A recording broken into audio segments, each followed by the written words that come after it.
There's a lot of talk about your future. What's the latest you can tell us on that? Well, we're almost in December. I haven't received any offer to stay yet in the club, so probably I'm more out than in. So. Would you like to stay there? Well, I've been in the club for many years. No club like this, but in the end, it's not in my hands. So, as I said before, it's December, so I haven't received anything yet about my future. So it feels like the fans would love you to stay, though, given the reaction today. I love the fans. The fans love me, but in the end, it's not in my hand; it's the fans' hand. So that's what I'm saying. How do you feel about the fact there hasn't been an offer? Then does that disappoint you? Of course, yeah. And so what? You've spoken to the club about why there hasn't been an offer? Well, I'm not gonna go and say I'm not gonna retire soon. So I'm just playing I'm focused in the season, and I'm trying to win the Premier League or hopefully the Champions League as well. But yeah, it's a disappointed, but we'll see. That's crazy. That's very telling. The fact that he pointed out that he's not retiring soon and that he's more out than in. I think he's just basically laying it out that that is the reality. We're talking about the greatest player in Liverpool's history, especially in the Premier League era. It's just crazy and baffling to think that you wouldn't offer that man a contract. He's literally the one that's carrying you to a Premier League title so far this season. But it is what it is, man. The whole footballing world is a business entity, and a lot of people, those that be treated as such. We're talking about an American entity or an American company that really, and let's be real, focuses more on the American sports, and these cash cows that are the Premier League teams are exactly what they are. They're cash cows. It's just crazy to me. But a wise man once told me that 3 things are guaranteed in life. There's death, there's taxes, and an Arsenal fan making a crazy take. Check this one out. He's probably the most technically gifted player at the club. He's the closest we've had to Santi Cazorla in terms of technical ability, without obviously being both-footed. But also, I was saying earlier, bro, he's better than Ozil. He's, in my opinion, he creates, he gets, he tracks, he does all the work that Ozil doesn't do. Plus the fact that he, again, like in one area, he creates space. There's no point ever marking Odegaard. Because as soon as he gets the ball, just drop back and try block his pass or something, because you're not getting the ball off him otherwise, and that's a special skill to have, and he's still very young for us, you know what I'm saying? So listen, we've missed him, everything's back, it's starting to feel like the Arsenal of last season. That's a crazy take. That's an absolute crazy take. And you know what? I'm really trying to think of, obviously putting biases aside, but when we're talking about pressing, work ethic, obviously, he's the captain of the club, hands down.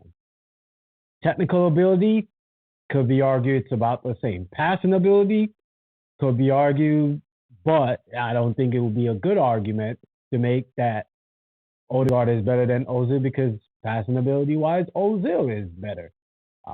Shot-wise, about the same. But one key factor that we cannot look past is that both players were at Real Madrid. And yes, granted, at different times of their life. One player made it, was deemed one of the best players on the team.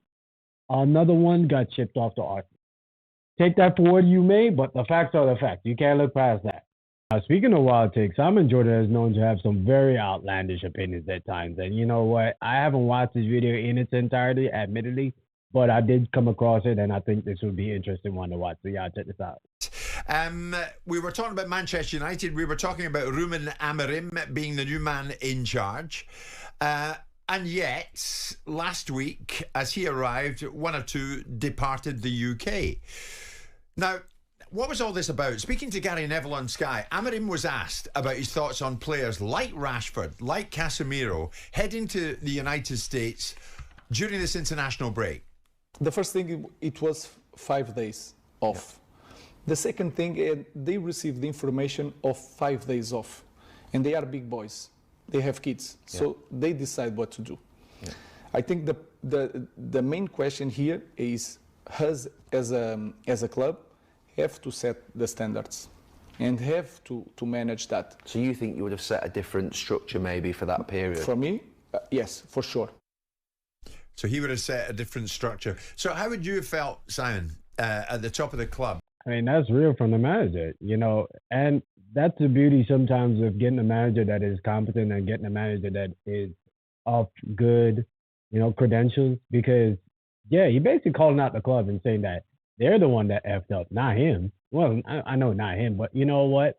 If it was he the one that kind of led how the players operate, especially on a break, it would have been totally different. So yeah, I totally get where you're coming from. If there's a lot going on behind the scenes at the football club and you've got a new manager coming in, and yet two of your star players decide during that 5-day break, which they could do. It was inherited decisions. They headed over to the US. It was inherited decisions. He inherited the decisions of the previous regime. Yeah. And so as a result of that, he has a choice. He can either go for the immediate unpopularity position of changing the players and saying, I'm sorry, I'm making a point with you now that I'm in the door and you have to change your thoughts. And some people would say that has merit. Yeah, but what do you think about the players' mindset still heading off out there? I think that players are players. I think they need to be led. And that means that you have to, there's two kinds of people in life. There's popular people and there's successful people. And it's amazing how popular you become when you're successful. So I think you've got to be bold in your decisions. I would have expected the new manager to come in the door and say, I'm sorry, whatever's gone on before. Do you know what went on before? Got the fella the sack. So what's going on now is that whatever holidays you have booked and whatever challenges you think you'll have to overcome by getting past this decision, I'd prefer you to be on the training ground with me, listening to whatever wisdom I have to impart to you. That takes a bit of backbone. Or maybe he just thinks, I'll give you some latitude. You get latitude once. Out you go on. True. Yeah, I think that's right on the spot. You know, a lot of these players will get a lot of rope.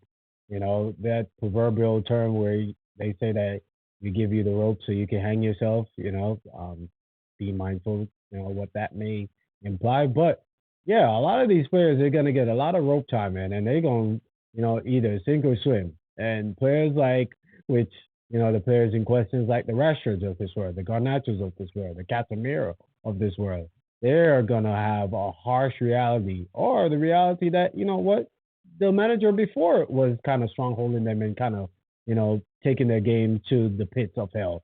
You know, but it'd be interesting to see how things play out. Sunday afternoon and prove to me that you're worthy of latitude. And Rashford scores in the first 2 minutes, so he probably would be thinking, I mean, geography is one thing.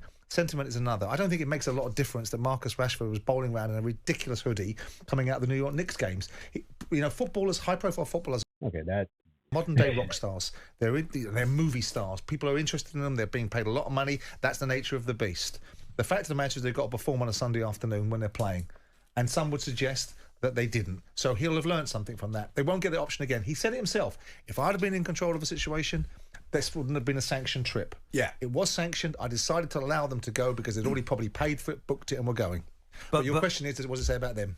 Well, my question also as well about all the highly paid people that are actually the directors of football and Brailsford and all the rest, all manner of other people, is why have they not got that about them to say, well, look, guys, I don't think it's a good idea. New manager's coming in. He's not in the building right now.